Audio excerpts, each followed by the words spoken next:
আজি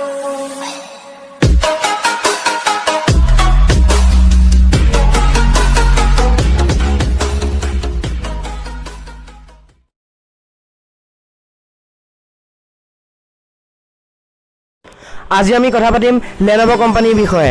এই কোম্পানী কাহিনী আৰম্ভ হয় 1944 চনত, যেতিয়া চীনৰ চেংহাইৰ ওচৰৰ জেজিয়াং নামৰ ঠাইত লিউ চুহানৰ জন্ম হয়। তেওঁ নিজৰ পঢ়া শুনা শেষ কৰি এজন মিলিটাৰী পাইলট হ'বলৈ সকলো পৰীক্ষা পাছ কৰে, কিন্তু ভৰ্তিৰ সময়ত তেওঁক তাত কাম কৰিবলৈ যোগ্য নহয় বুলি কৈ ৰিজেক্ট কৰা হ'ল। লিউৱে তাৰ পাছত কম্পিউটাৰৰ বিষয়ে পঢ়িবলৈ ধৰিলে।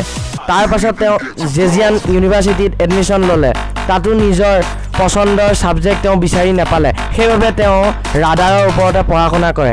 কিন্তু তথাপিও তেওঁ কম্পিউটাৰৰ বিষয়ে ইয়াত বহু কথা শিকিলে। পাছলৈ তেওঁ চাইনা একাডেমি অফ ছায়েন্সত কাম কৰে। তাত তেওঁ মাত্ৰ 100 ইউৱানৰ দৰমহা পাইছিল। সেইবাবে তেওঁ 1984 চনত 10জন বন্ধুৰ লগত মিলি এটা সৰু কোম্পানী খোলে, যাৰ বাবে তেওঁ পূৰ্বৰ একাডেমীৰ পৰা কিছু ধন ঋণ লৈছিল। সেই কোম্পানীটোৰ তেওঁ লেজেণ্ড নাম ৰাখে। প্ৰথমে এই কোম্পানীয়ে ঋণৰ ভাড়া উভতাবলৈ অসুবিধাৰ সন্মুখীন হৈছিল, কাৰণ সেই সময়ত ব্যৱসায় আৰম্ভ কৰাত চীনৰ চৰকাৰে কোনো ধৰণৰ সহায় আগবঢ়োৱা নাছিল। তাৰ পাছত তেওঁলোকে টিভি ইম্পৰ্ট কৰে, কিন্তু তাতো তেওঁলোক সফল নহয়। তাৰ পাছত তেওঁলোকে ডিজিটেল ৱাটচ ইম্পৰ্ট কৰে, তাতো তেওঁলোক লাভৱান হ'ব নোৱাৰিলে। আচলতে কোম্পানীত থকা আটাইকেইজনে ব্যৱসায়ৰ বিষয়ে একো নাজানিছিল, কিন্তু তেওঁলোকে নিজৰ ভুলবোৰৰ পৰা শিকিছিল। 1985 চনত লিউৱে কোম্পানী এটা চাৰ্কিট বৰ্ড নিৰ্মাণ কৰে আৰু তেওঁলোকে তাক IBMৰ বেচিবলৈ সক্ষম হয়। 1988 চনত লিউ চুহানে হংকঙত আন এটা কোম্পানী খোলে।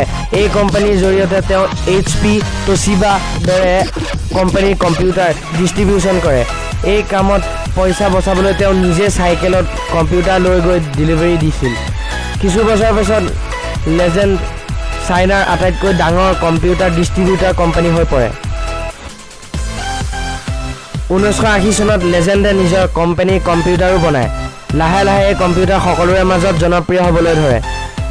1997 চনত লেজেণ্ডে চীনৰ আটাইতকৈ বেছি চেল যোৱা কম্পিউটাৰ কোম্পানী হৈ পৰে আৰু IBMক পিছ পেলাই দিয়ে। 2000 চনত লেজেণ্ডে নেক্সকি নামৰ PC আটাইতকৈ বেছি চেল যায়। এইটো আটাইতকৈ বেছি বেচা যোৱা কোম্পানী হৈ পৰে। 2002 চনত লেজেণ্ডে মোবাইলো নিৰ্মাণ কৰে।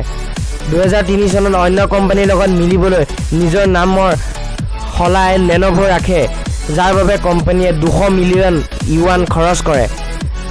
2006 চনত লেনভোই মাইক্ৰ'ছফ্টৰ লগত 1 বিলিয়ন টকা খৰচ কৰে। ভাৰতত লেনভোই তেতিয়া জনপ্ৰিয়তা পায় যেতিয়া 2012 চনত তামিলনাডু চৰকাৰে 1 মিলিয়ন লেপটপ ক্ৰয় কৰে। লেনভোৰ আটাইতকৈ বিখ্যাত মডেল লেনভো থিংকপেড 2015 লৈকে প্ৰায় 100 মিলিয়ন পিচ বেচা যায়। এইটো আছিল লেনভো কোম্পানীৰ ছাকচেছ ষ্টৰী।